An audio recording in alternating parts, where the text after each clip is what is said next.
Welcome to the Nicole Jones Show. This is my first time having a guest, and it's my husband. We are going to be talking today about our experience on Sold on SLC with his secret being exposed around, you know, going to strip clubs. Let's just say it as it is. Yep. And but we want to take it back all the way back to when it started in our marriage and how it started a little bit and give that full view to you guys so that if you're struggling with pornography or infidelity or betrayal or just struggles in your marriage that you could relate to, that maybe our story, you could glean off of our story and learn from us a little bit, and maybe it could be a light to you as well when you're going through really hard struggles. So we're just going to have a very open dialogue, talk about it. And one thing that I love about Matt is his desire to really change and to really heal from this and to help me heal from this. And like he's being very, very open and vulnerable to share this part of his life because this has been a very hard thing for you. I know. Yeah. So he's already emotional. Already. Yeah, because this is hard. This is hard stuff to talk about. Yeah, we've each done our own episodes of our own individual podcasts, and we both alluded to the fact that we would come together and really have the dialogue around our story so that it doesn't come off as like his side, her side type thing, because we've been in this together from the beginning. Yeah. And yeah, it's crazy how vulnerability is like a whole new life. Like once you start being vulnerable and you accept that you're going to be vulnerable. And for me, it was like forced vulnerability almost, like not forced, but the choice to be vulnerable was like a gun to my head type of choice. It's like Yeah. with this scenario of being on a public stage, you don't have to, there is no negotiating with yourself. There's no negotiating with how am I going to handle this? Am I going to be good today or bad tomorrow? Or it's like you're at a crossroads and you're walking the plank and you have a sword in your back.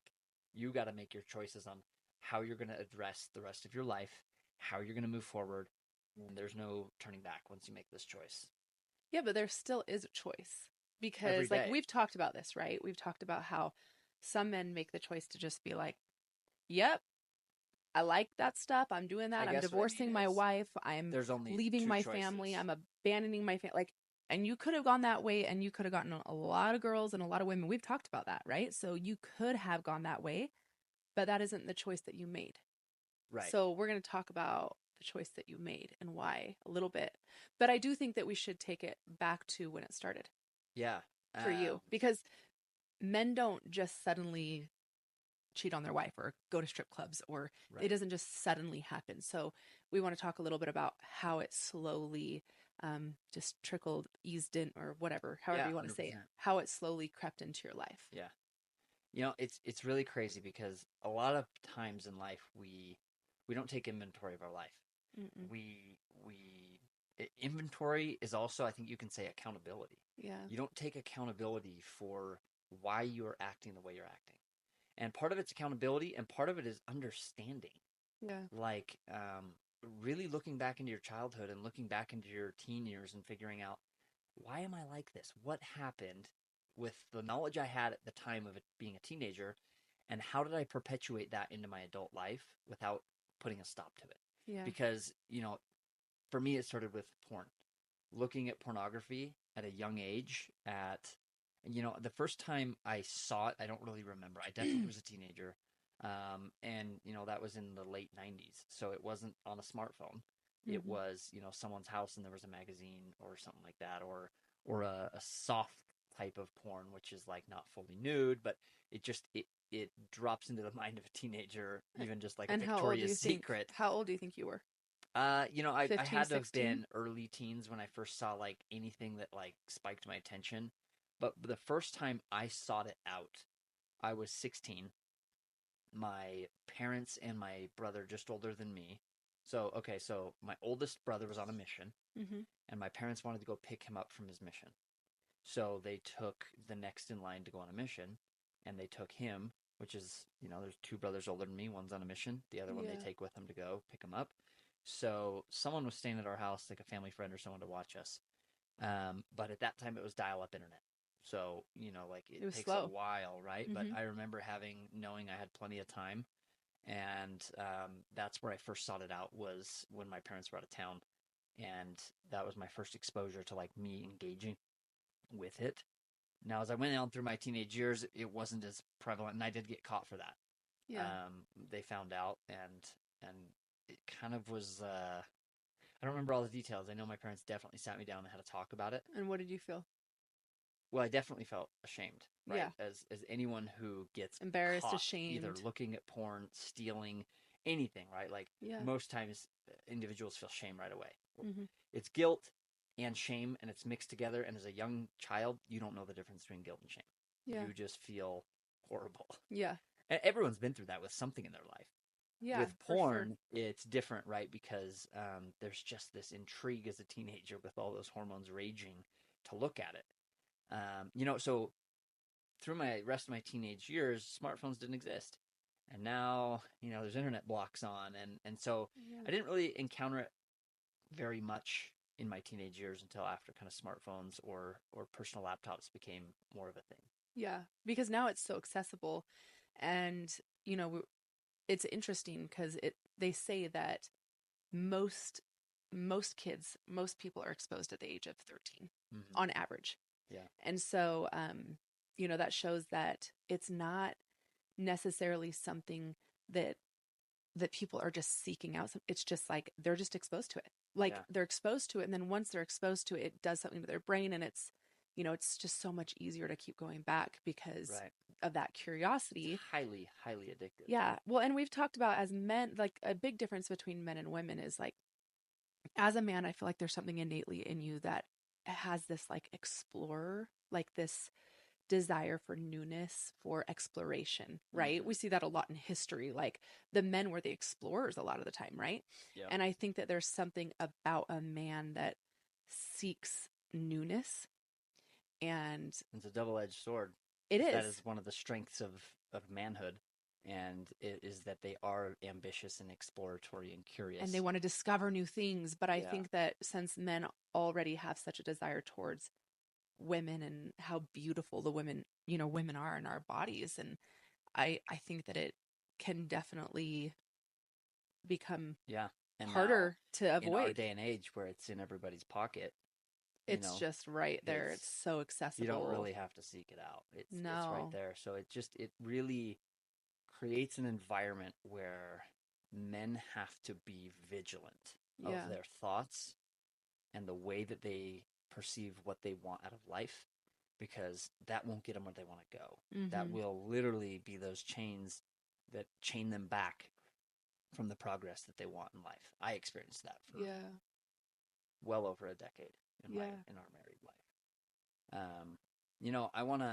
I also want to say that we got married 17 years ago, Mhm. 17 and a half. Yeah. And in that first year of marriage, we got married and we rented a basement apartment in West Provo, Mhm.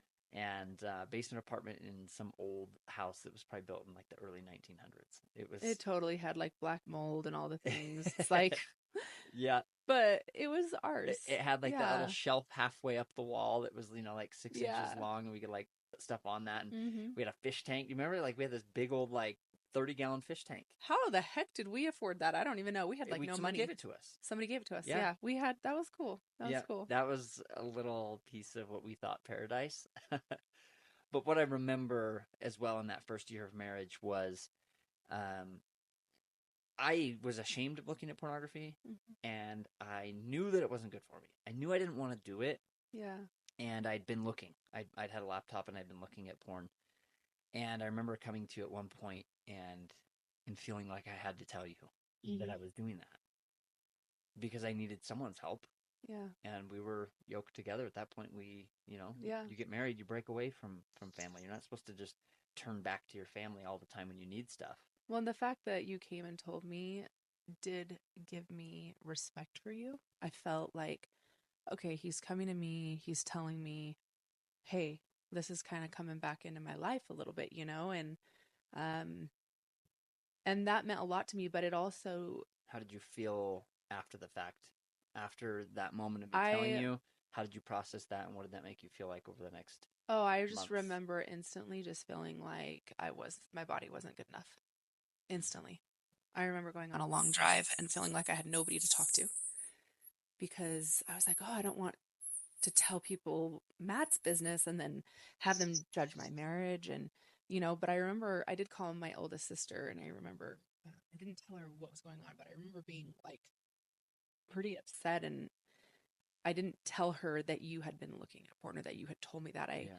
I just was seeking some form of comfort in any way while also holding that secret in. And so I had just so much body shame. I just felt like, what is he comparing me to? What is he? Because I had never seen porn and I had never had sex before marriage.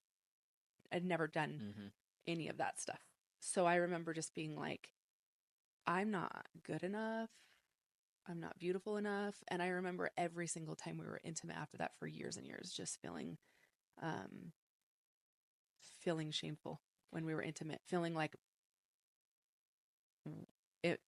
am I giving him what he sees? Is this like, I felt compared. Mm-hmm.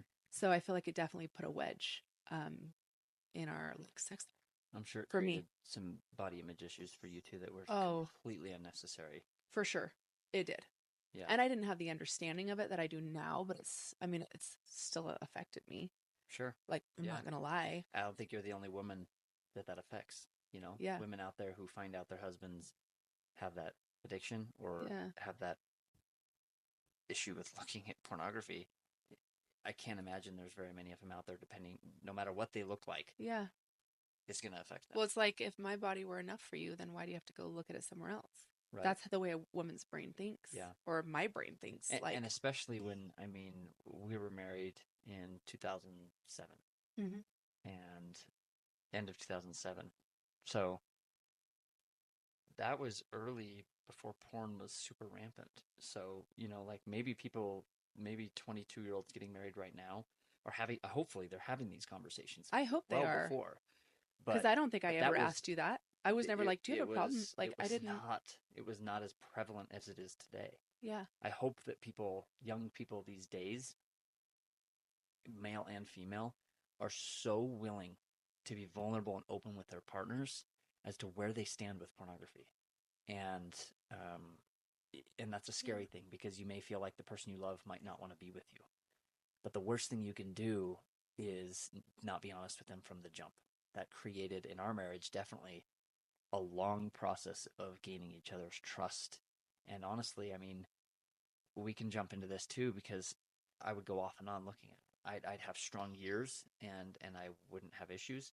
And then, I'd lose a job or I'd change jobs or financial stress and I would be back there. But I want you to speak a little bit to, gleaning off of the fact that if you don't address it right away, what happens later on is it's not addressed, it doesn't change.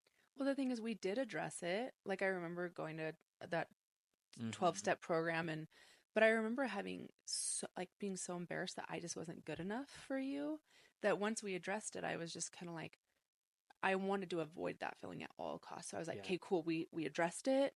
He's good. Like, he went and talked to, you went and talked to the bishop about it. And I was just like, we're good. Like, Yeah. I wasn't and, good. and I just remember being like, oh, like this underlying feeling of feeling like I need to constantly check in and ask you if it's a problem because I wanted to Yeah. hold you accountable, but then I also didn't want to be the one holding you accountable because I didn't want to have to always be going back to that feeling of not feeling good enough. So it kind of got to a point where I almost just felt like not addressing it was easier. Mm-hmm. I remember sometimes throughout our marriage being like, hey, is this becoming an issue for you? You did. And a You little did. It here or was probably only there. every few years though. Yeah. And you were like, once in a while, I'll see it. Like, you Yeah. kind of would just, you're like, once in a while, but like, it's not it's not a big issue. I remember you telling me it's not an addiction. Yeah. Um, And I told myself that because I'd heard stories of people so addicted that it was like hours every and hours a day, well, day. even just every day, a Yeah. few times a day looking. Mm-hmm. And I was like, well, I'm not as bad as that. I'll go a week and not look. Yeah. But the bottom line is that it was still overall mostly a consistent thing, Yeah. So I didn't want to address it either because I still was, felt less than to Mm-hmm. have an addiction like that. Like a, a man, and I know women struggle with porn addiction too. It's probably not as common as men. In Yeah. fact, I know it's not. More men have the addiction than women, But it's on the rise, but actually. it's a human thing. Mm-hmm. It's a human issue, and I just remember feeling, as I'm sure most men do, so inadequate. If you don't feel inadequate and you are constantly looking at pornography, you're in danger of a lot of stuff going really, really wrong for you. We could dive into that a whole nother time, but the awareness that I always had around it isn't a bad thing that I felt ashamed of. I needed to lean into that and understand, why do I feel this way? Well, it's Yeah. because I'm not living in alignment with who I want to be. Yeah. That is not who I want to be, Well, and but I continue think to do it. I think too, like as a man, like I've really like dove into relationship, marriage stuff, and I listened to somebody talk about how the man is supposed to be the giver in the relationship. And I never thought of it like that because I always felt like as a woman, like we're the nurturer and we're like always giving love and women are so loving. But he said the man is actually supposed to be the giver and the woman is more the receiver. And the man gives to the woman and the woman receives it and then she actually multiplies it. Like even if you think about it in the form of like Hmm. creating life, right? Yeah. And so a man should be giving to a woman and then she multiplies it back to him. But with porn, it's not like that. The man's receiving for free, Yeah. doing nothing without any giving. And at strip clubs too, you go, you give them money, sure, but like they're giving to you, they're Right. arousing you. You're not giving back to them, and so So in a lot of it ways, really can mess with a man's brain. it's emasculating the It more is. you look at porn for multiple reasons. I want to expound on what you just said, which is typically, let's go back 100 years. How does a man end up having a partner, a sexual partner? Mm-hmm. He pursues her. He pursues her, right? He has to court her. He has to work Yeah. for that. These days, it's that line has been so thinned that it's just everywhere and anywhere, and to an extent of to get that arousal, he just pulls his phone out and just goes somewhere by And then just himself. does it himself, and then turns around And that's not what a man to is a supposed to woman, do. and then how does he treat the woman? Expecting. Expecting to be treated like Hmm. a king Right. without giving anything. Yeah. And so what does it do in a marriage? It doesn't build It a relationship. definitely It doesn't creates build a a connection. divide, a division, Yeah. right? Where the woman is now like, oh, I remember for years being like trying to take care of myself and do all this stuff. And it just kind of felt like I wasn't fully seen. Yeah. Like I couldn't quite get your attention all the way. Hmm. And that was painful for me. Like it was like, oh, just that kept reinforcing the belief like, see, I'm just not good enough. Can't quite figure out why there's this lack of connection. Now that's not to say we had like a good family dynamic in a lot of areas, but I felt like when it came down to like that deep intimate connection, I felt like there was a lot of times there was just us kind of butting heads. Like Yeah. something was there between us and I couldn't pinpoint it for years. So I think what it is people want to say they want to say, well, if your marriage isn't good or if you're disconnected, it's porn. It's actually porn is creating a little bit of that, but what it's doing is it's halting all connection. So it's the lack of connection in a marriage. Yeah. And sometimes it's not porn. Sometimes a man is just a workaholic or a woman is just a workaholic. It can be other And they're addictions so, for yeah, sure. yeah, it can be so many different things that they're so connected to their work and their purpose of achieving more financially or whatever it be that there's no connection left in the marriage. Mm-hmm. So The woman gets put last. He exactly. forgets to give to the So woman. marriages fail because there isn't like I would even go as far as to say there isn't a spiritual connection between the two people. Yeah. And where porn enters is a man addicted to porn or a woman addicted to porn. Yeah. Sex is now an objectified thing For sure. because what happens is I experienced this. It's almost, I would almost say like withdrawals Mm-hmm. from porn because I'm almost 18 months now without looking at porn at Yeah. all. And I remember, and I know this is probably painful for you to hear, but I remember there being times in our marriage where it was really hard to be with you completely Mm-hmm. when you have those images in your mind.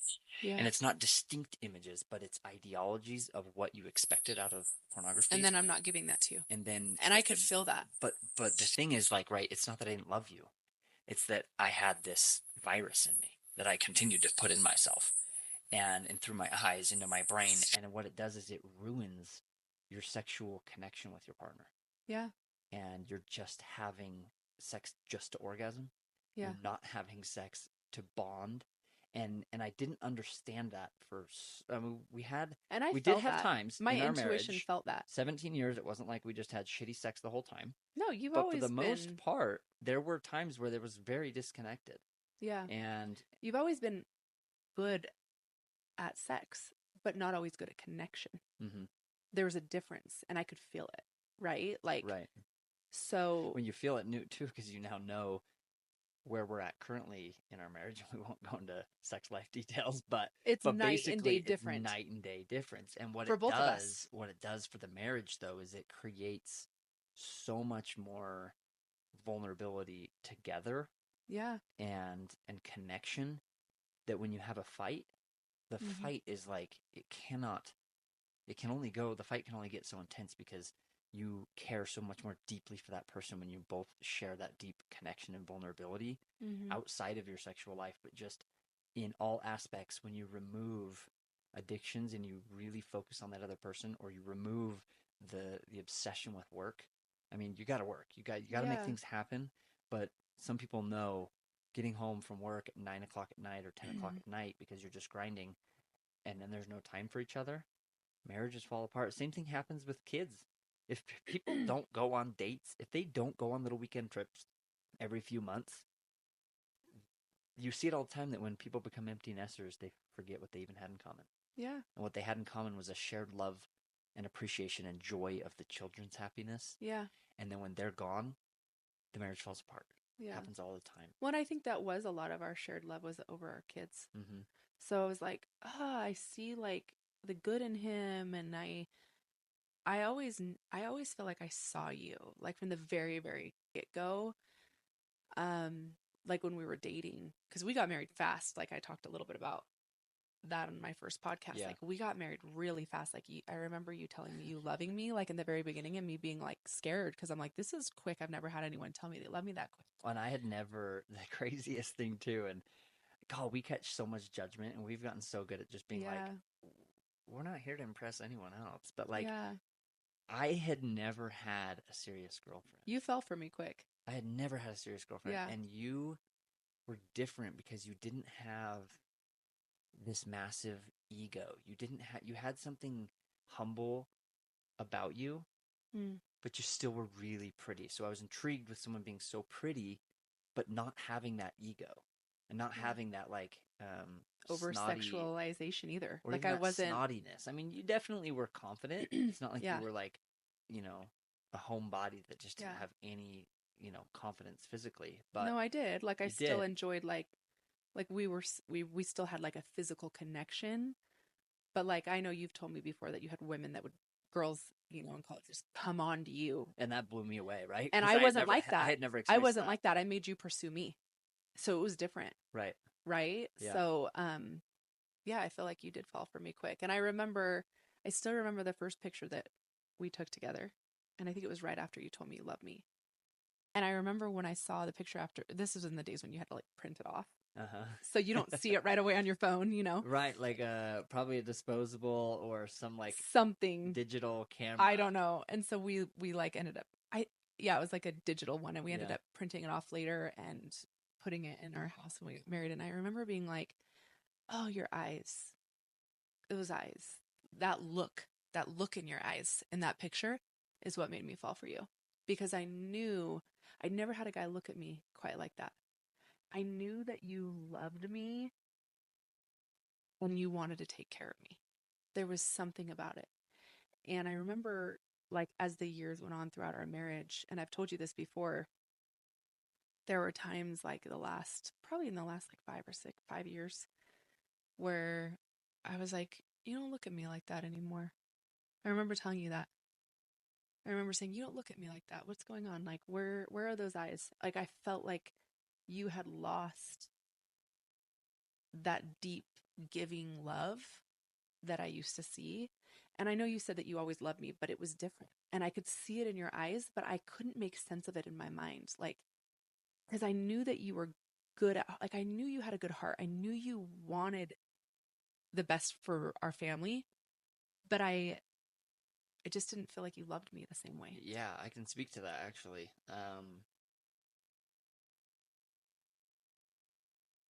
Those were times where I was losing myself.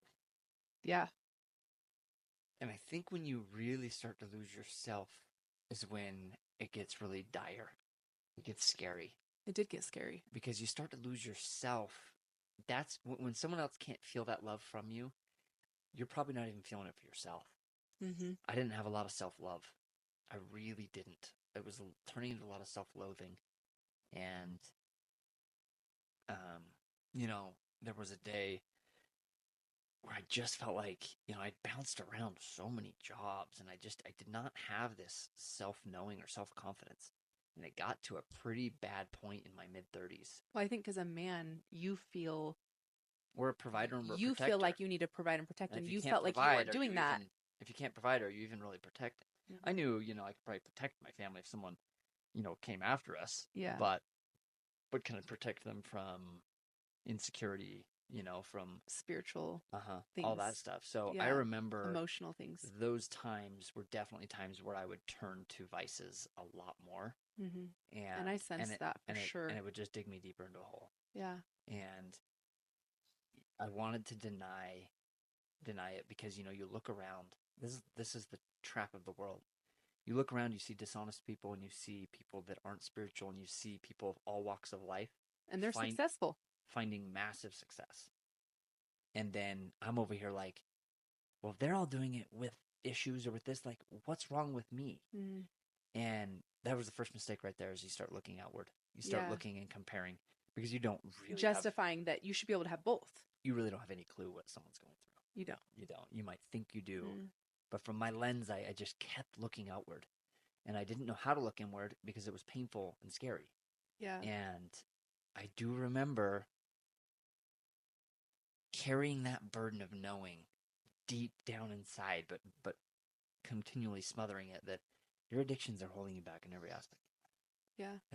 And I wasn't ready to address that, so I just would smother it out. You would even And it listen to would, music about this. Like one of your favorite songs would say in there, like, you're going to block your blessing. yeah. Like you knew deep down, like, this is. Shout out to Maud's son. Yeah. I forget what song it is. I think it's called Prayer. Yeah. Yeah. Um, but I did get to kind of a breaking point in March of 2018, which is actually like crap. That's 7 years ago. It was the beginning of a long journey to where I'm at now.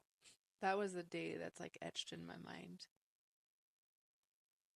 I'd love to hear it from your perspective. Go ahead. No, I'd love to hear, Okay.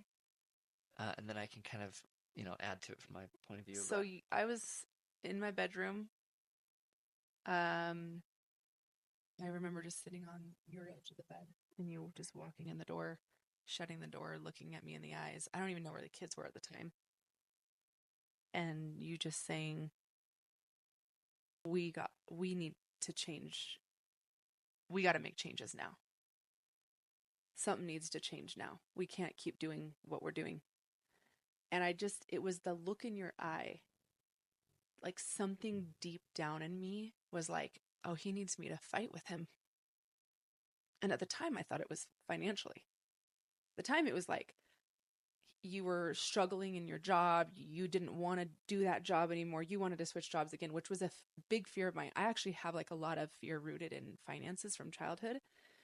And so I was like, oh, shiz, here we go again. He's going to quit his job. You were saying, I have always wanted to be a realtor. and you were like, I'm going to take this course. I'm going to be a realtor. I'm going to go out with my sister's brother, Trey.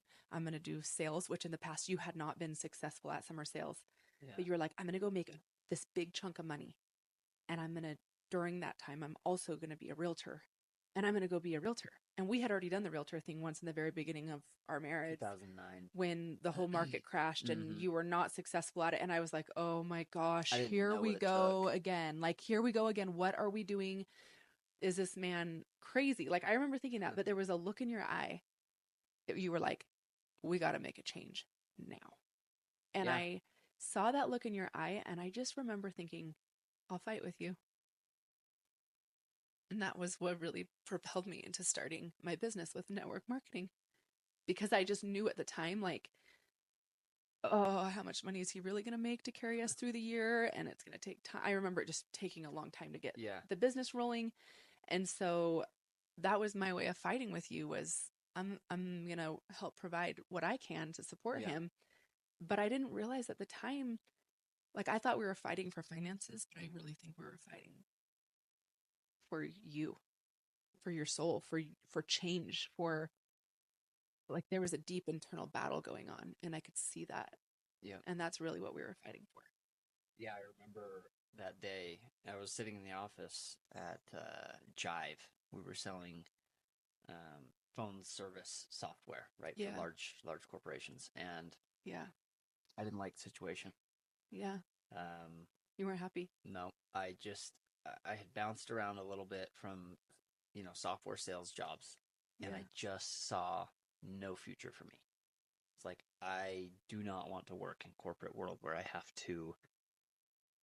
where my future is also in the hands of someone else's decision to either move me up or get me better leads. Or I just saw so many interworkings that I was like, I Yeah. don't want to navigate all this. I got to do what I got to do. I got to bet on me. I came home that day, and I think a day or two later, I quit my job and I came down into this very room. It was unfinished. Yeah. It was just a cement floor and studs. And for 8 hours a day, for I think like 4 or 5 weeks, I cranked out that real estate license course so fast. Yeah. Like I don't think there was like any faster way I could have done it. Took the test, spoke to the guy I wanted to join teams with, and he's like, "You gotta have money to get into real estate. You gotta have something like to fall back on." I'm like, like, "Do you have credit cards?" I'm like, "Nope, they're maxed out." Yeah. And Like, we were drowning and financially. and It was not good. I had never had success door to door. Mm-hmm. I had been at the bottom of the barrel when it came to like doing summer sales.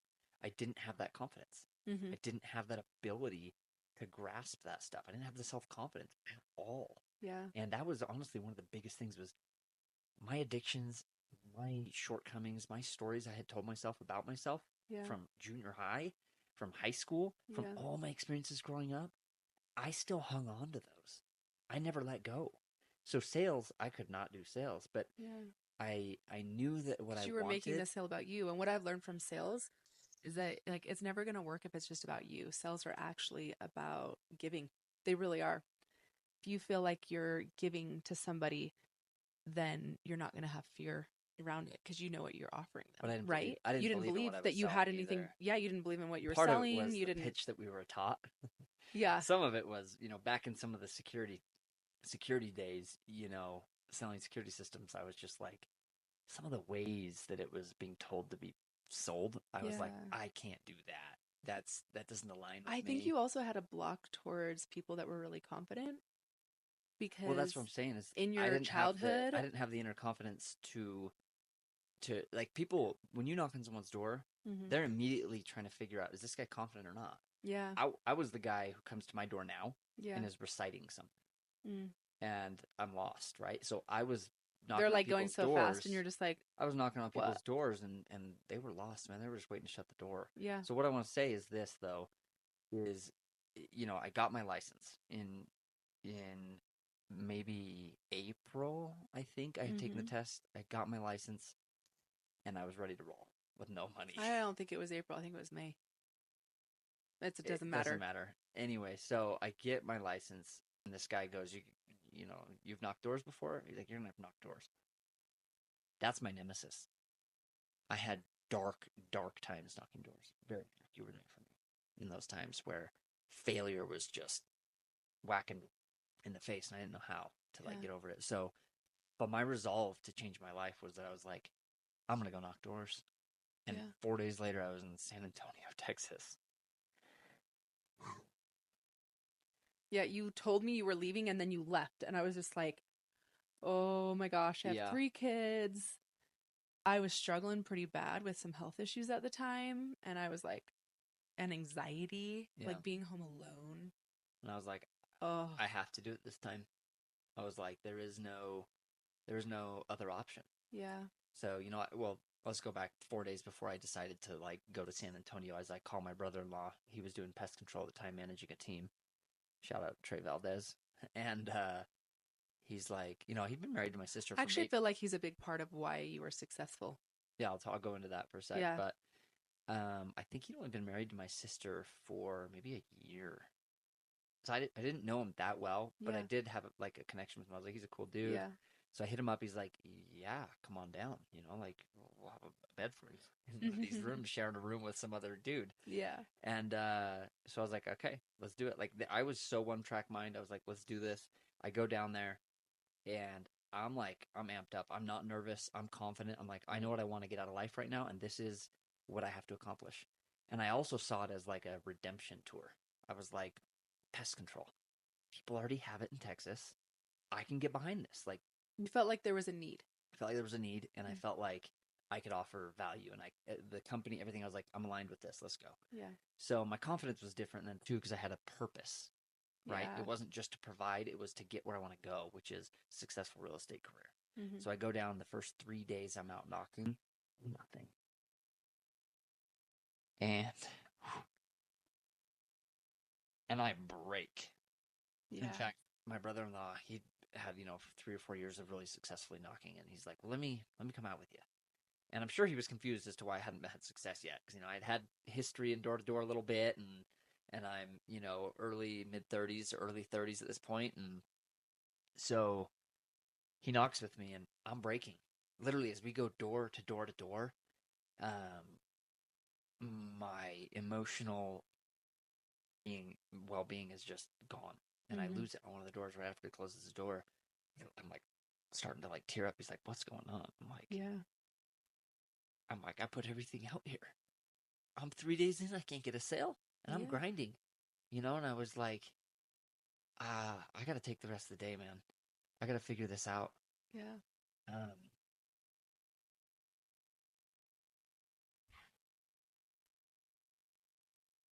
That was a pivotal moment for me. I feel like he held space for you. Oh, he did for sure. He could have been the manager that was just like, nope, you got to keep Man knocking, up, dude. Get over it. Yep. Like, and he was like, all right. So we drove back to the apartment, and we sat in the car, and his, new brother-in-law just broken because he was so dedicated to get what he wanted to get, and he's 3 days in, and he's like faltering. So I talked to them for about 30, 45 minutes in the car. He just listened. Yeah. And I'll never forget that moment, that he held space for me in a weak moment where I felt ashamed, I felt embarrassed, everything. I go back up to the room. I just reflect. I just take my time, and I double down. I'm like, let's go. I can't quit. I've quit my whole life. Yeah. And I can't quit. I was praying for you a lot at that time. Turns out, those 6 weeks that I stayed out there, because I was leaving 3 kids at home with you. I was like, I am not staying out all summer. Yeah. So those 6 weeks after that were just phenomenal. You should have stayed out the whole summer. Yeah, I should have. But that was a redemption tour for me. Because I remember, having, I think my best day was 10 or 11 sales in a day. And you'd never done that before. And you had done summer sales so many times. To go out for, 7 or 8 hours a day and knock out 10 sales, you do feel like you're on top of the world. Yeah. The best I'd had previously was, I think, 2013. I'd done like 4 security sales in one day. Yeah. And I think I had like 13 in that week. Yeah. which it's good, but it's not like phenomenal. It's just like, oh, a little breakthrough there. So this 6 weeks of doing door to door, and even at times, in the office meetings, like being the one to give some trainings, Yeah. really boosted me because Yeah. I didn't quit, because I stayed out and I pushed Yeah. through. It was just another reminder that, like, dude, you haven't done that in your life very often to where you really, It was a milestone yeah, for you. And I think that that carried over into your real estate career, even though you had like a slower start, like yeah, in the I had a beginning. rough go But into I it, think but that you learned a lot from that experience because you yeah, were able to have a turning point where, multiple times going out and doing summer sales. We even moved our family to California to do, solar sales. Like, a decade earlier, yeah, like, and it just never hit, worked or yeah, hit, And so I remember, I think, what did you end up making in those like six, something like 7 weeks? Like 30-ish, 28, 30 yeah, grand or something like that in like 6 or 7 weeks. And that was like a big portion of what we lived off of like the the rest of the next, year. well, because my first 6 months in real estate, I only had one deal, Yeah. and then the And next then I six was months doing, I and then had, that's when I started my right, and business. then the next 6 months, so my first year, I think I had like 4 or 5 deals, Yeah. but they were so sparse. We were like, It was still we really were digging tight. deep. We were digging really deep to Yeah. change our future. So that was a really pivotal point. I remember when you put that date on your necklace, Yeah. March, what was it, March 18th, 18th, 2018 was just, 2018. You had it on a necklace and you wore it for a while because it was such a symbol of like changing our life. yeah. But, during that time, you were still heavily immersed in pornography and strip clubs I was and still fighting. you were fighting and I didn't know it, and so there was still a lot of really dark times where it's like we're grinding and I'm like, where's this, like, where's this disconnect coming from? Why can't I have full access to my husband? I knew it. I knew that the look in your eyes had changed towards me. Yeah.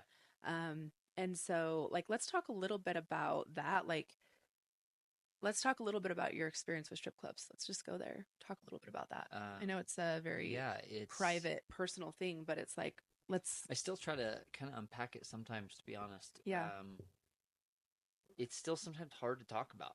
Like, I'm not proud of the past. It's painful to go back to the guy that was doing that stuff. yeah. And What do you um, feel like you got out of it, or what was the addiction in it, or what was, I think that people should understand a little bit more about it, because I think the world sees a strip club as like a bachelor party experience, Mhm. and or a bar, but There's no alcohol there, right? there's no alcohol at this one. I still, I've had maybe 2 or 3 drinks in my entire life, Yeah, so drinking is just not my thing, yeah, and so I would go.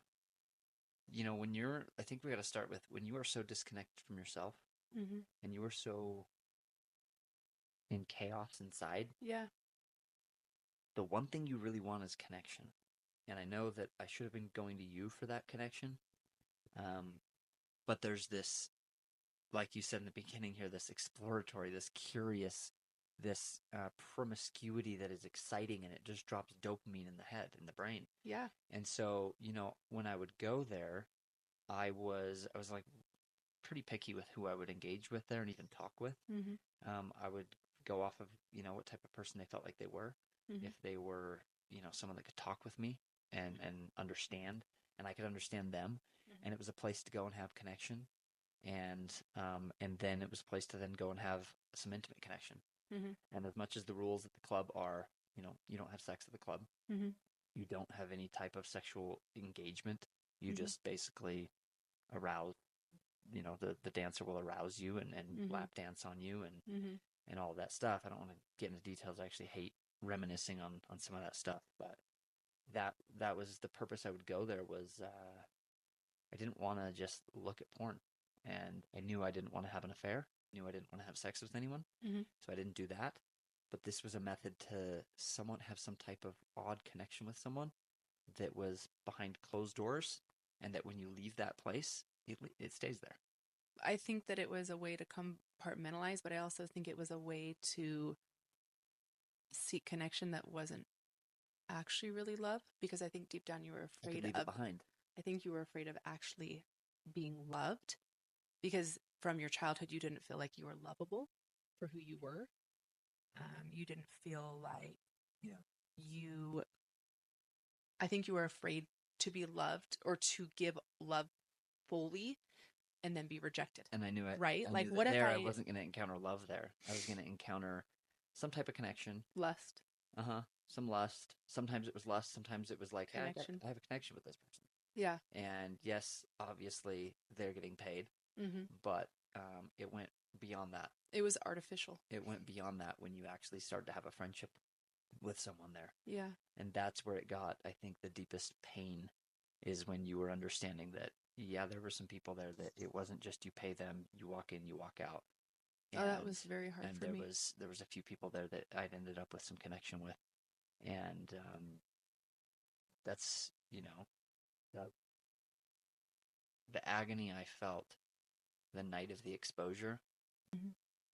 was knowing that that wasn't just going to be a secret buried in my past. Because I had thought with being on a TV show, Mm-hmm. I'd even told some of the people at the club, I said, once this thing airs, Yeah. I'll never be back here. I just Yeah. won't. I'll have some type of local celebridom or notoriety, and I just would never be caught dead here. Mm-hmm. And crazy how I'd gotten to those thought processes, yet would still go, knowing. Yeah. So I look back and I'm like, oh my gosh, I was so blinded. I was so stupid Yeah. to be doing that type of stuff. And it's crazy to imagine some of those thought processes I had. But all along, I carried the burden of knowing what I was doing, and that was darkness. I carried that darkness with me Yeah. because I didn't like that I was doing that, Well, you were but betraying me. I still would do it. Because I know people online or whatever have said, like, I don't, you Mormons are so sheltered. Like, what's the big deal with strip clubs? And I'm like, the big deal is that you were betraying my trust. Yeah. I didn't know about it. And you The weren't same just thing going, happens with men at watching a work. girl up on stage and then leaving. It's like you were getting connection. The same exact And you weren't thing. giving me connection. The same exact thing happens when a guy goes to work and he ends up working with a coworker and they end up having long conversations, An emotional affair. understanding each other. Well, a lot of times those work emotional affairs, they turn into real affairs. They do down the road. Mine was that I wasn't going to work and doing it. I was going somewhere else and doing it. Yeah. And it has a lot worse optics than people want to mock it and laugh at it and be like, think it's stupid or whatever. But it's really no different than the guy who's having an affair with his wife and ends up having sex with her from work. And that happens all the time. Why Happens all the time. Yeah, that's why you keep things professional at work. Yeah. You maintain professionalism. You don't skirt the line on stuff like that. Yeah. Do you feel open to talking a little bit about your childhood and maybe where this lack of connection and ability to feel loved came from? Because I feel like really like you weren't able to give that to me because I think you were afraid of loving fully and then because you had such a deep pain of feeling inadequate and I will not a if you will. provider. Okay. But do you know what I mean? Like you had this deep fear of not being able to take care of me and provide for me and being good enough for me. And so it was like, I think you had this deep fear over like really believing that I could fully love you when you weren't like what you thought a man should be it's in hard your brain. for a long time. It was hard to go there because as a man, you're supposed to be strong. You put on the mask of strength. You don't talk about weakness because you'd be mocked, you'd be laughed at, or it's not strong. And for most of my adult life, I ignored my experiences as a kid. I just chalked them up to that's just the way it was. I remember you telling me like, "Oh, you have childhood trauma, but I don't." Yeah. You're like, no, I don't. Well, like because the thing is like, right, is like I was born in Holiday, Utah on the east side, to good means and to parents who loved me and parents who didn't, I didn't experience the type of abuse in the home that some people experience. I didn't that wasn't part of it. That's not why I had my lack of confidence or my insecurities or my hard times. And so I had told myself, dude, people have it worse. Yeah. People have it worse. So don't act like you have any problems because someone out there has it worse. And I had just used that to not address the pains that I felt as a kid. But one thing I will say is everybody's life experience is their life experience. There is not a trauma scale as much as we want there to be. And yeah, I can acknowledge that some people go through some heinous things in life, and some people go through some things that aren't as bad. But everybody has to work through their trauma, and some is worse than others. But if you don't work through it, then it still will affect your life. And if you just hide it, no matter how deep or how not deep it is, it will affect the rest of your life. So I believe we all have childhood trauma. yeah, and it doesn't even mean you had bad It's parents. the meaning. It doesn't even mean Trauma. that. It's just that our kids are going to have childhood trauma. It's the way And it's not because we did something wrong or right. It's just you're a human. You're living this life. You're going to experience things that made you feel a certain way. And if you don't deal with them, you'll carry that with you for as long as you're ready to deal with it. It's not the thing that happens to you, it's the way that you internalize it. Yeah. Like I've heard like Dr. Gaber Mate, I don't know if I'm saying his name right, but he talks about how like, you can get in a car accident and the car accident isn't the trauma. It's the internalization of the accident. Mm-hmm. So and that's how it is in experiences, right? Sometimes, the same thing happens to two people, and one person it doesn't affect deeply and the other person it does because of the way they internalized it. Right. And I believe that's because we're all sent here with a correction of the soul that we need to make. And we're all on our own path and our own journey of figuring out who we are. And so you internalize some things as a child through experiences that you had that you never fully, that you kind of locked up inside of you. And I feel like it's what really affected your self-confidence and your ability to love deeply and to be vulnerable. So do you want to, can we talk about that a little bit? What I've learned now in life is everybody wants to feel valued. Everybody wants that. Human nature. No one is just robotic completely. And as a kid, I wanted to feel valued. I wanted to have friends. I wanted to feel wanted. And in elementary school, friends here and there and everything like that. But I do remember in elementary school, the first moment was when a teacher had told me and called my parents and said, your child has a problem and they need medicine. They need, he's ADD or he's ADHD or he needs to be put on medicine. Something's wrong with him. Something's wrong with him. Yeah. And so you internalize that. Again, no blame to my parents at all. I could see myself in their shoes doing the exact same thing. And so I was, on, I don't even remember the name of the medicine, but I was put on medicine. Ritalin, Adderall? Something like that. Not Adderall. This was like early 90s, right? Like mid 90s. So maybe it was there, maybe it wasn't. Something I don't remember like what it was called. Mm-hmm. And I remember being on medicine. Yeah. And again, I'm not casting blame at my brothers. I'm not casting blame at anyone. It's just the way you internalized it as your own experience. I internalized that experience as I'm broken. Yeah. And there was times around the house where, like, we're kids. Brothers would be like, you grew up with 5 brothers. So. Yeah, 5 brothers. Like the second that a brother's not acting the way they want to act, they're like, did you take your medicine today? Did you take your chill pill? Yeah, stuff like that. And again, to my brothers, I love you guys. I'm not trying to point fingers and blame you. But those were moments that I look back on as an adult and I'm like, golly, yeah. I look back now with a different lens and I'm like, I struggled with school the rest of my school years. But it wasn't just at home. It was at school you got teased a lot. Not for that. No, but for other things. Not for that. But what happens is my schooling, I never had good grades through schooling because I didn't have that self-worth and I was just like, I'm dumb. Yeah. I felt stupid.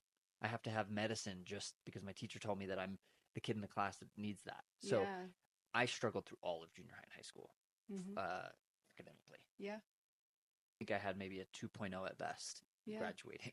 Barely graduated. And what I want to say is through junior high and high school, I wanted so badly to be friends with the cool kids or even just any kids for that matter that I'd put myself in the wrong crowds. And those groups of friends did not want me around. And so they kind of wanted me around because I was their scapegoat. I was their kid that they could pick on. And I remember going to football games, Friday night football games in high school. And I'm the kid who people go and get on all fours right behind them. And then someone comes and shoves you and pushes you down.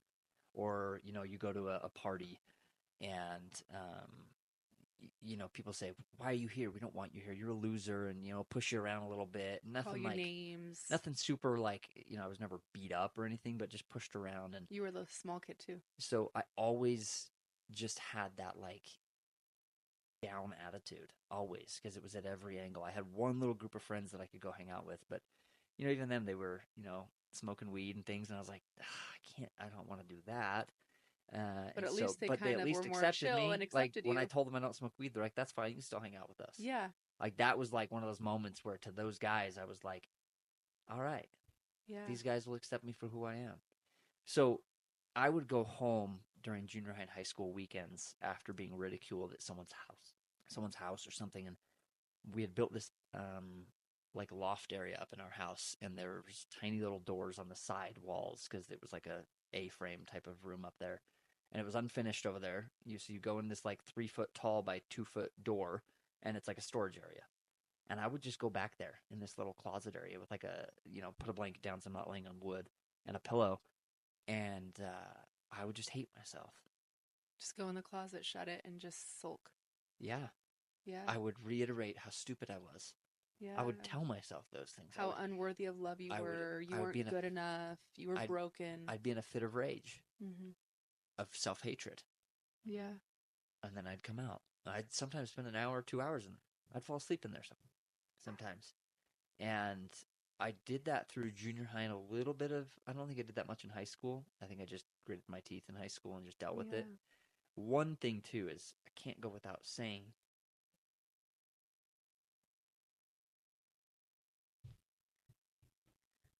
it's hard for me to talk about this one because I get emotional, filled with gratitude, is my brother Spencer.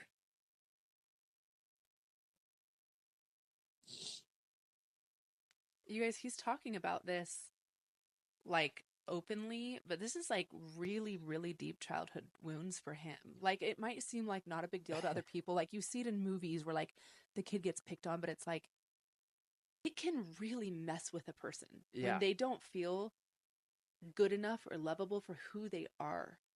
You didn't feel like Matt Jones was good enough to be loved for who you were your entire life.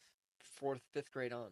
Yeah. But I was just going to say, before I got too emotional, is, the coolest thing is I had a big brother, just 1 grade older than me. And I'll never forget if I went to him and I told him what someone had done to me, pushing me around at a party or picking on me, like really hardcore picking on me, he'd go regulate. And that I'll never forget. He would have this rage, protection, older brother rage. And there were times where I saw him get in people's faces, to put it lightly, and scare the shit out of some people for the way they would treat me. And I'll never forget that.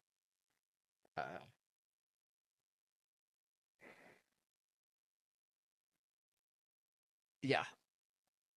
That's good. I'm glad that he was there for you. I think our siblings have a really important role in our life. I didn't always get along with my siblings like perfectly when I was at home, but now I can see the role that they play in my life in so many different ways, right? Like, Yep. we learn from them. I believe that our siblings are soulmates to us in so many ways, but yeah, so your turn. That's a little bit of a backstory on maybe like what drove you to seek connection that was fake connection, right? Because you couldn't really be rejected at the strip club. Right. Because you were paying them. It was Sadly. artificial connection. Yeah. Where in a marriage, a lot of times I think that we do reject our partner if they don't measure up to the way that we want them to be. We're more like straightforward with it. And I think that you were really afraid to accept that I could actually really love you for everything that you are. And I think that's been the most... I never loved myself. No. It hasn't been to the last maybe 2 years of a lot of deep journeys year and a half soul work that I've done that has really opened my mind to who I am. Yeah. I lived a large portion of my life. You finally really let me see just you. wandering and just trying. And yeah. And I think there's a lot of people out there that sadly go through their entire life that way. Yeah. And they never wake up from the false reality that they've created for themselves. Yeah. And trust me, the false reality I lived in was very unpleasant for you, for me. But I always, I have moments of like, damn, dude, like I'm 39 and I'm just now getting to that awareness level of where I really feel like I can accomplish what I want. And I just have to tell myself better late than never. Yeah. Because some people never do. Yeah. I know you want me to share my story. I don't feel like there's enough time to fully go into that because I still kind of want to go over a little bit about like our healing. Can I share it in the next? Yeah, that's for sure. Is that okay? I'll In the next definitely episode? keep a rain check on it. Okay. Because there's a lot of depth and a lot of importance to it as well. There is, and I think there's a lot that goes into like us playing off of each other's traumas in our marriage. Oh yeah. God, we could have 20 episodes. Yeah, so I really think like the whole understanding we next now have. episode could be more about like me and my shame and everything, but I'd like to just talk a little bit more about now like the healing that we've had since everything's come out on the show. Yeah. Just to kind of like keep it congruent. So that's like a little bit of a backstory on, like Matt and everything. But I know I had to stretch my legs out too because my knees were getting tired. Forever. I'm gonna sit straight now. But yeah, so everything came out at the Cinco de Mayo party on May 3rd, 2024. If I could just say a few sentences though, which is we started filming in March of 2024. Yeah. I just want to make this really clear because we've been in and out of so much struggle, but in March of 2024, I'll give a quick timeline here. March of 2024, we started filming. But if we go back to the summer of 2023, you decided to address pornography again in all of your deep fear of not wanting the answer to be what you thought it might be. I talked about that in my first episode. Okay. A little bit. So just as a recap on that that's when, I slept in the basement for a few days because it was obvious that I had been, still looking at porn. I slept in the basement for a few days. We were knocking on the door of divorce. We'd had those conversations. It wasn't just that you were looking at porn that made you sleep in the basement. It wasn't like you're looking at porn. I want to make this clear. It wasn't like you're looking at porn, you go sleep in the basement. It wasn't that. No, I slept in the basement. I chose to. It was like when I addressed it with you, you had said to me that you didn't know if we could make it work. Right. And heal. And that was because I didn't feel anymore. I almost felt like I needed to hit rock bottom in order to fix my stuff. Like I really felt like I don't know if I can. I don't know. Heal from this in a relationship. You felt like you had messed up too bad. Yeah. Yep. And I felt like that was like a reflection of me again. It was like that went back to I didn't feel worthy. I'm not good enough. I'm not good enough. I don't get why he doesn't think he can work through it with me. Like I don't get it. Like I feel like I'm a good wife. I didn't feel worthy of anything anymore. Yeah. And I didn't feel worthy of you. I had dragged you through years and years and years of disconnected marriage. And I felt like I honestly kind of went back to that closet of like, I'm not good enough. I'm not worthy. She deserves better. There's someone better for her. And I need to go fix my life. And that's sad. And I also got to the point where after wrapping my head around that, I was like, I have to fix it anyway. Why not fix it with my family near me? Yeah. So that was summer of 2023. That took a few months for you to get there. It took a few months for you to get to that realization that maybe we could fix it together. No, it wasn't immediate. I don't feel like it was immediate. No, because you asked me within a matter of a week or so. You said, "Are you ready? Do you want to start over?" And I took a day to get back to you. Yeah, you didn't tell me right away. And then I did. And then, not to say that we still didn't struggle. We decided to go on our family trip though, to California. But we did. We said yes. Let's do this. So it was a rocky road, but we were committed to making it happen. Summer of 2023. Yeah. So I still hadn't told you about strip clubs because I still was convinced that that is not a pain I want to put on her, and that I was still so convinced that it would just be a thing of my past. That you could break that pattern on your own. Yep. I was 100% convinced. I was like, once we get into this, I'll never go back there. I had told, in fact, that's why in the scene where I'm exposed, the sister of the stripper said, he told my sister that once this show's out, he'll never come back. I had told people that. Yeah. I was convinced. You convinced that was your that I will finally exit this stupid behavior. Yeah. I thought I'd exit it. Mm-hmm. So that's why I didn't tell you. It's Yeah. because I was like, no, that would definitely break my marriage that I'm now committed to fixing. And Yeah. and God had other plans. I think God was like, you got to clean the complete inner vessel. It's got to all be gone. It's if you want to So be done with it, like you have to confront it and be done with it, so we start which I'm filming. grateful for. And I just want to put that out there that like I have never once said like that I'm angry at anybody for the truth. I'm actually really grateful the truth came out. Yeah. Very, very grateful. So we'll get to the healing, right? So March we start filming. May Cinco de Mayo party happens. That night I said, I'm done. I don't, screw your show. Yeah. I used some different words. I said, forget your show. Yeah. I'm not on your show anymore. Mm-hmm.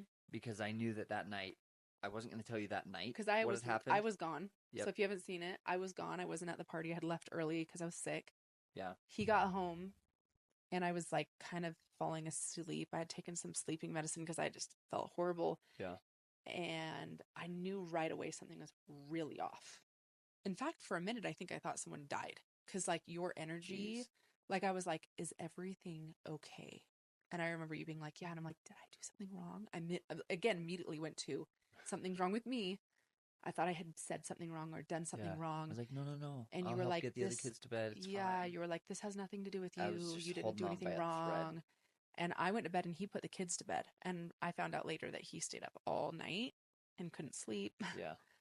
And I told you that next morning. I didn't have it in me to tell you every detail of everything that morning. No, yeah. It was extremely difficult to articulate 10 years of behavior. Yeah. Um, It was like but a slow unraveling over the next couple months, over the but next summer. so May was the middle of filming. We had another 6 weeks of filming left, Yeah. and then ended filming in June. We're not going to skip over this, but I just want to give a timeline in advance, and that is that we ended filming in June, and the show aired in the beginning of December. So from June to December, we both kind of knew. Okay, we didn't know anything actually. I don't think we knew what the hell we were going to do. Um, I didn't know. I kind of thought in my head, I'm like, now you're really going to get what you deserve. You've pulled this way too far. She's going to leave you, and that's it. But I knew that I was like, if that's the outcome of my actions, now's the time to take accountability for it. There is no trying to make this a lie again, trying to, downplay this. I just Yeah. knew however this plays out, it's going to play out. And regardless, through that healing, I remember you not being sure if you wanted to be with me. Yeah. But I do remember saying, regardless of if you're with me or not, I'm going to show you so that if you ever do have a future relationship, that you can see that even your ex worked through his stuff and became the man he wanted to become. That was my goal. You said, even if you don't stay with me, I'll still take care of you. Yeah. And I'll still take care of the kids. And that actually meant a lot to me because when you guys learn a little bit more about my traumas, right? Like I had a deep fear of abandonment. And so my fear was like, no one's ever going to ever take care of me. So for him to say, like, I got you no matter what, I think that we just knew in that moment that we didn't want to, whether I walked away from the marriage or not, we didn't want to create more hurt. We wanted to create more healing. We both understood each other's traumas well enough at that point that we didn't want to hurt each other more. I realized that when you looked in the mirror, you hated yourself. So why did I need to hate you? Why did I need to hurt you more? Why did I need to punish you more? You were already punishing yourself. You were already in hell. Why did I need to compound it and make it worse? And some of my feelings, I'm sure, did hurt you because I was pretty vocal about my feelings. Yeah. But I never had the intent of shaming you, making you feel worse, even if some of the things I said did hurt you. Yeah. I tried really hard to hold space for your pain. But I wanted you to be able to speak what you wanted to speak to. Yeah, it was painful. I remember those It was weeks. very, very painful. Those weeks and even those months. No matter what you said, I never did a figure even said, you can't, like, don't say this, don't say that. That's hurtful to me, or that's this. Yeah. I never made it about me. I never victimized myself Yeah. through that process. And I knew you don't get to victimize yourself through this. You were the offender. So don't Yeah. turn into the victim. Once you offend someone, Yeah. You definitely did. Mm-hmm. Don't victimize yourself. And I just remember being like, this is going to be painful. And Yeah. as time went on, it got harder to do that. But I still would have remembrances of like, no, if she's in pain 6 months from now, if she's having a trigger, let her be Mm-hmm. there for her. And that was hard, but I was like, yeah, but what else is there worth fighting for if it's not for her peace, her Yeah. happiness, the mother of my children, the woman I fell in love with from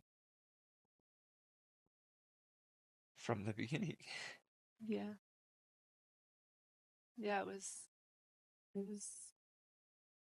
I felt like we literally just like went through hell together.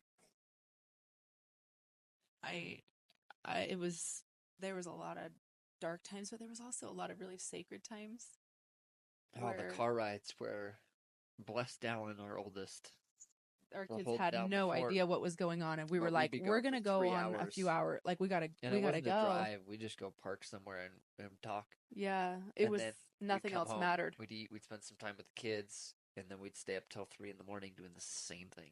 Yeah, Um, we were sleep and I deprived. think that that's a big difference. Is I think what happens is, and I'm not judging, and I'm not telling people what to do or what not to do, but sometimes maybe a separation is the decision, a mutual decision by people. Mm-hmm. But we decided not to separate. We decided to spend more time together, talking and being in the pain together. Mm-hmm. Um, and I think that that's why we had a lot of people doubt us, even cast members and people doubt us. They're like, Friends this and doesn't make sense. How are how are they you not? still together? How are you And holding hands mhm, at an event? Like, yeah, and it wasn't because I had decided to stay. you hadn't at that point. But Filming the that truth week, of the the next two matter, weeks, you hadn't decided to stay yet. I had learned some things about what love really is what love really is. And I will share this eventually. Like I'll find the quotes and things. But I had learned enough that I was like, when you love someone unconditionally, because I didn't really ever believe in unconditional love. I actually believed from my childhood that love was very conditional. Yeah. If you are a good girl and you do this, then you receive love. So I always grew up like, I need to be perfect to be loved, which, like, when you think about like me knowing you going and looking at pornography things, it just drove me to even be more perfect because I thought, well, I'm not perfect enough. I'm not lovable enough. I'm not good enough. Yeah, Right? how many women out there Yeah. and men and humans that piece that you just spoke right there, I Yeah. think most people can correlate with that. And I hate to say this, but within our culture, within our religion, and within our bubble here in Utah, Within a lot of religions. within the world, but I mean, I think a lot of people will Yeah. resonate with what you just said about Yeah. what unconditional love is just a term. Yeah. It's not an experience for most people. But it became an experience for me when I realized that all of the love that I have always been seeking for in my life was already a part of me. Like when a baby is born, I had heard someone talking about this. I don't even remember who it was, but when a baby is born, they're just love. Mm-hmm. They don't do anything. In fact, you do everything for them. They poop their pants, you have to feed them. They cry, like they make messes, they throw up all over you, and you just love them. Like they are love. And somewhere in our life, we lose this idea that we're just love. We think that we have to earn it. Mm-hmm. And so, like, I remember somebody saying, like, a baby loves you. Like, if you're a convict, like, if you did some heinous crime and a baby saw you, a baby would just reach up and touch your face and just see you Can and I love say why you. I think that is? Why? Because in this world, you can earn love. Yeah. You can. But where you came from, you couldn't earn love. You just were love. You were and you received it because God just gave you love Yeah. unconditionally. So God Yeah. is the source of unconditional love. Yes. So when a baby is just fresh out, first of all, they're not even developed, they don't even Yeah. know, but they are just the perfect example of that. And as we go through life in this world, the world teaches us that love is earned, Yeah. and you have to unlearn Mm-hmm. that love is learned. That is not a tongue Yeah. twister, and really start to experience unconditional love Yeah. in just little doses is what starts to break that. I think animals are the same way. They just love you. They just love you no matter what you're doing. And I think that that's what humans really want. They want to be loved when they're the most unlovable. Mm-hmm. And I think a lot of times we go on a mission of doing like really shitty things in our life because we're just like, can't you just love me for who I am? You know? But I just saw, I guess I just had gotten to this point where I was like, why am I making his actions mean anything? And I still did make it mean things, but I was Still a messing constant around battle to not with make that, it mean something. but I was messing around with that concept in my brain. And I just remember thinking, I just want to love him.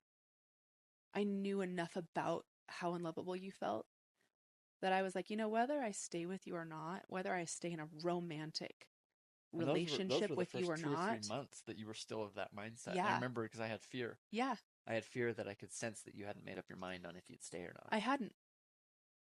And People didn't see that. And they thought, how are they healed so quick? I'm yeah, like, well, because we're not giving you the yeah, details of everything. Because we have a mask on. Because we're in yeah, front of cameras on a TV show. yes, That we have no idea how the hell this will be cut. yeah.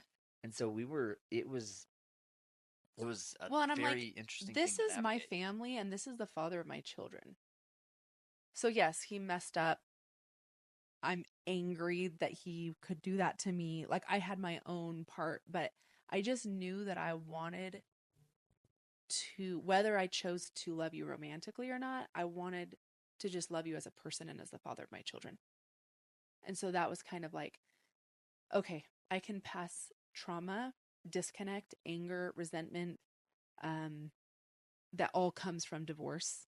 I can pass that on to my children, or I can pass on healing. Mm-hmm. And so in that moment, I chose to heal with you, regardless of whether I decided to stay with you. And I think that this is the biggest thing that happens in divorce that I see as a problem is that you never actually get to the bottom of it. There's never truth and vulnerability and healing that happens. There's all this anger and resentment, and then it's all cast onto the children unintentionally, but it is. It's passed on. And I had seen that in my own parents' And divorce. between each other. A lot of times Yeah. people want to talk about accountability. Yeah. I get told all the time that I'm not being accountable, and that is through the lens of a TV show. But the Yeah. reality is that the accountability is by not casting blame on the other person, Yeah. but by taking on your own actions and knowing what you did. Yeah. Like people think that I'm just not keeping you accountable or blaming you and that I'm blaming women.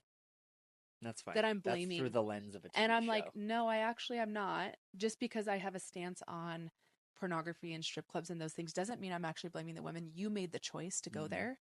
And we have definitely talked deeply about that. Yep. That accountability is 100% on you in our marriage. And is moving forward. And is moving forward, right?